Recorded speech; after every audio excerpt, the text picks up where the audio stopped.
My name is Jessica. I'm a 35-year-old office worker. Since my husband Bob, who is 2 years younger than me, was transferred, we've been temporarily living with his parents. I stress, it's only temporary. Bob seems to enjoy living in his childhood home, but I am eager to find our own place and move out as quickly as possible. This is because I simply can't get along with my in-laws, especially my mother-in-law. She was always a nasty person, even before our marriage. But after living together, her attitude is more harsh than before. "Jessica, haven't you gone shopping yet? You missed the supermarket's early bird sale. You can't even shop efficiently. Tisk, tisk." I work from home with my company's permission, but I'm still working during weekdays. There's no way I could make time for my shopping at the supermarket's early bird sale time. Mother-in-law, as I've said many times, I work during the day, so I can't go shopping until after 5 p.m. Every time I say this, my mother-in-law criticizes me. Here she goes, so arrogant. Can't even have a child. Bob and I don't have children. We haven't specifically checked at the hospital, so we don't know who is to blame. I wanted a child, but considering Bob's income, we couldn't afford the expensive fertility treatments. Even before moving in together, I was distressed by my mother-in-law's nasty remarks, but it was better when we were living separately. Living under the same roof day and night, I am exposed to her nasty remarks 24/7. My father-in-law doesn't directly make snide remarks, but he irritates me in a different way. He seems to believe that women over 30 years old are old lady, and treats me, a 35-year-old woman, as such. "Hey, old lady, get me the ashtray. Why are you wearing a skirt? No one wants to see your legs." I want to tell him, if I'm an old lady, what does that make you, who's turning 60? I'm not a pushover either, so I retort each time they make rude remarks about me. But that only leads to further deterioration of our relationship as they consider it bossy. There is always a tense atmosphere in the house, and I was already feeling the limit of living together. However, after the transfer, Bob started working more on weekends and going on more business trips, so we couldn't discuss moving out. "Jessica, I have another business trip this weekend." "Again? You just went on a business trip. This new branch seems to have a lot of business trips." Before his transfer, although he had to work overtime, there were hardly any weekend work or business trips. Can't be helped, right? The work changes with the workplace. Sure, things change when jobs change, but isn't this a bit much? Thanks to this, we are not even able to find a place to move, even though we were supposed to live with my in-laws temporarily. What if we had to live with my in-laws for a long time? I was afraid of that. But then, one day, something happened. As I was removing laundry from Bob's bag after his business trip, I found a piece of paper in his bag's pocket. It turned out to be a printout of an online booking from a travel website. I figured it was just the flight and hotel booking for his business trip, but when I read it more closely, I couldn't believe my eyes. There was a hotel reservation that included tickets to Disneyland for 2 people, and the date was yesterday.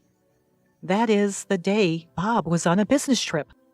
Of course, Bob's company has nothing to do with Disneyland. Sure, they deal in seafood, but that's as close as they get to Disneyland. It doesn't matter. This means that Bob was pretending to go on a business trip, when in fact, he was visiting Disneyland for 2 days. And the fact that the hotel reservation was for 2 people? There's no doubt he was with a woman. As I was reeling from the shock, I heard Bob humming in the shower. "It's a small world after all," the well-known theme song of a famous ride. He must have been reminiscing about Disneyland and humming unconsciously. But it seems that attractions are not important in a fun and enjoyable affair trip.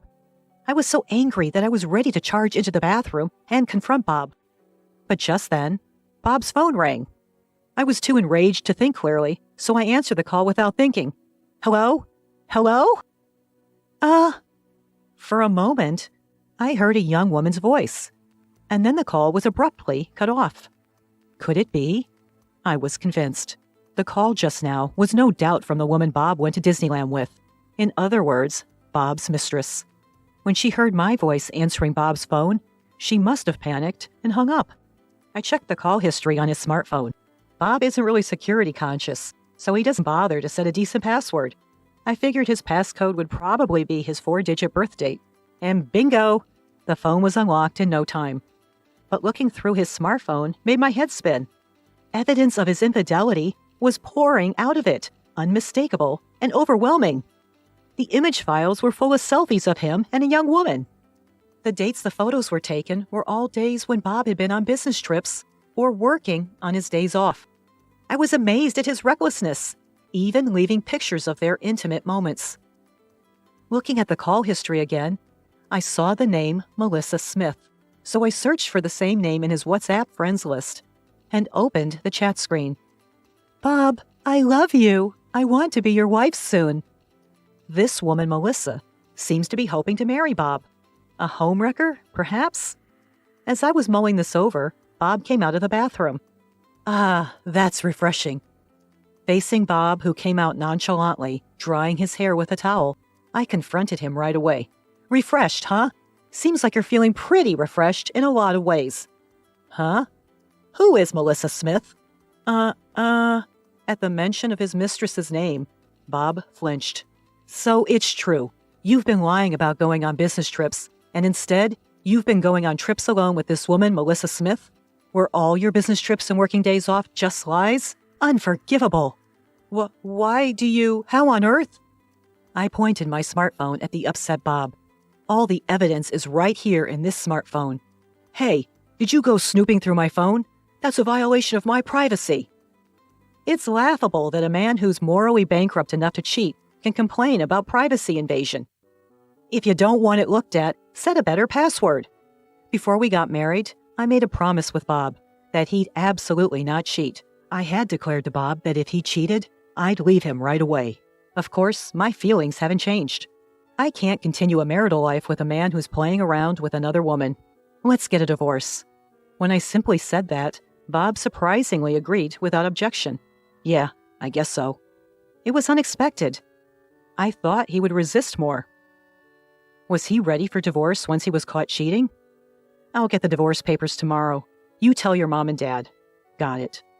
Bob's agreement was astonishingly nonchalant. However, once a declaration has been issued, it cannot be withdrawn, and it has no intention of doing so. Is this goodbye to married life? I felt a tinge of loneliness. The next day, I left the house early in the morning to get the divorce papers from the city office and to take care of some other errands. By the time I got home, it was already late at night. There in the house, my husband and his parents were waiting for me. "So you finally come back. We were wondering how long you were going to wander around." The moment she saw me, my mother-in-law began to make snide remarks. Bob being present here means she should already know about Bob's cheating and our divorce. Isn't there something she should say, like an apology, before making a snide comment? But instead of an apology, my mother-in-law said something unbelievable. "Well, it doesn't matter. At least you're finally leaving. We don't want to see your face anymore, so it's just as well you've been gone all day." "What do you mean?" With a smug smile, my mother-in-law responded to my question. "Exactly as I said. I'm sick and tired of seeing your face. Finally, Bob has returned home, and you were just in the way. You're always back-talking, without any hint of charm, even when I tried to make you uncomfortable enough to leave. It took so long for you to get the hint. I finally had to resort to my ace in the hole." Ace in the hole? My mother-in-law gave a satisfied smile. "You already know the name of Bob's girlfriend, right?" "Yes, something like Smith." Why was she checking if I knew the name of Bob's mistress? You see, I have a friend from my book club, Mrs. Smith. Her daughter is such a well-mannered, charming young lady. She's 10 years younger than you, only 25. At that age, she can have kids easily." Then my mother-in-law dropped a bomb. "So I introduced Mrs. Smith's daughter to Bob." "Excuse me?" I was shocked. I never expected my mother-in-law to say something like this to me. "Are you saying, mother-in-law, you arranged Bob's affair?" "Oh, arranged sounds so scandalous. I simply introduced them." I was completely taken aback by my mother-in-law, proudly talking about her own wrongdoings. I can't believe that a mother would induce her own son to cheat on her. And she is so proud to tell her son's wife about it. What a horrible mother. "Well, I had no other choice. Bob is our only child. We need an heir. I would have even accepted you as my daughter-in-law if you'd had children. But all you did was work, never having any children." Next to my mother-in-law, my father-in-law also nodded in agreement, so he was aware of his wife's actions. Do you understand? A 35-year-old woman who can't even have kids is no longer needed. If you understand, then hurry up and leave." With a triumphant look, my mother-in-law pointed at me. After a moment of silence, I said, "I see. I understand your views very clearly. I'll leave as you wish. I'll take all my belongings with me." "Oh, please do. I doubt you have much to take with you anyway. Do you need help moving?" My mother-in-law laughed and said, even though she didn't know anything. But I was the one who would have the last laugh. "No, it's fine. Don't worry about me. Everything's already arranged." "Huh?" Since I wasn't crying or freaking out, my mother-in-law looked surprised. "Besides, mother-in-law, I already know that you were helping Bob cheat on me." "What?" I smirked at my mother-in-law. "What do you think I've been doing all day? If I just went to the city hall to get divorce papers, it wouldn't have taken this long. I spent all day arranging for a move and meeting with Melissa Smith." "Oh my God. You met with Melissa?" Bob asked me in a panic. "So what? Did you think I would let you cheat behind my back and not say a word to the other woman? I made sure to note down her phone number when I checked your phone yesterday," I said calmly.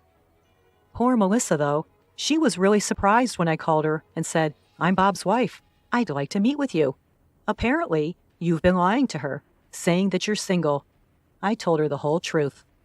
Bob, my mother-in-law, and my father-in-law were all shocked. They never would have thought I'd pull something like this off in just one day. "Melissa found out that she was the other woman in your affair, and she was really upset. Of course, Mrs. Smith was furious too, at Bob and at you, mother-in-law. She was talking about suing you both for marriage fraud.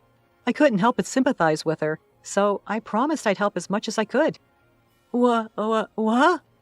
Bob was visibly shaken. Of course, my mother-in-law was in the same state. Given the many ways in which Melissa deserves sympathy, I've decided not to claim any compensation from her. Instead, I'll increase the amount I claim from you, Bob, and you, mother-in-law, and father-in-law. "Compensation? Why the hell do we have to pay damages?" My father-in-law blurted out in panic. "It's one thing if it's just Bob, but we have nothing to do with this." He seemed to have expected his son to pay some compensation for his affair, but they never dreamt that they themselves would pay. "Are you going to take the best part without getting hurt? There's no such thing." "Of course you do. The emotional distress caused by your harassment is more than enough reason, don't you think?" As I said this with a smile, my father-in-law fell silent. "And have you forgotten what I do for a living? I work at a law firm. Why don't I consult with my boss, the attorney, and see just how much we can squeeze out of you in compensation?" I had already informed my attorney at the firm about the situation. What? Then the sound of a car pulling up in the driveway was heard. "Oh, they're here." "Hey there, this is a moving service." I headed to the door with a warm smile on my face. "Thanks for having you come at late time. Sorry for the sudden request." "No problem. We had a spot open for the night shift." "It actually worked out for me as well. I managed to get some other things done, so please get started right away. Oh, and be careful. There are some fragile items." As I invited them in, several movers began to shuffle into the house and start gathering the belongings. "Wait! Hold on!" Following my instructions, they began to pack up my things with a swift and efficient rhythm. Not just my clothes, books, and computer, but even the appliances in the living room and kitchen. "Hey, you guys, don't take that. That's ours." No. I brought everything here when we moved in. They're all mine." When Bob and I first moved here because of his job transfer, all the appliances in the in-laws' house were old ones that they'd been using for ages. I couldn't bear it and had our appliances shipped over from our previous apartment. Now it seemed that my mother-in-law had gotten used to the latest appliances and mistaken them for her own. A robotic vacuum and cordless cleaner. A high-end oven range capable of various cooking methods. An induction cooktop. A negative ion hairdryer, and an espresso machine. "You're taking everything? You greedy woman!" Mother-in-law lunged at me, but Bob stopped her. "Mom, it can't be helped." "But—" "It's all Jessica's." It seemed that Bob had accepted the situation. However, it seemed that my mother-in-law wasn't ready to give up just yet. Once you know the superiority of the latest appliances, you can't go back, right? If you're dissatisfied, why don't you buy new ones? Though, after paying the compensation, It seems unlikely that you'll have enough money to buy new high-end appliances. While this was going on, the movers were rapidly moving my stuff into their truck under my direction. They bowed to me and hopped into the truck. Okay, I'll be heading to the new address as well. Please make sure everything gets there. As I watched the moving truck drive off, I got into my car. Of course, this car is also mine. Where is that truck going? Bob asked. Huh? Of course, I'm taking it to my apartment. The one I lived in before you were transferred. My apartment. The apartment I bought when I was single was listed for sale with a realtor due to Bob's job transfer. However, because the asking price was too high, it never sold, and I still own it. The realtor suggested lowering the price several times, but I'm glad I didn't. I never imagined this would happen. As I fastened my seatbelt, I laughed softly.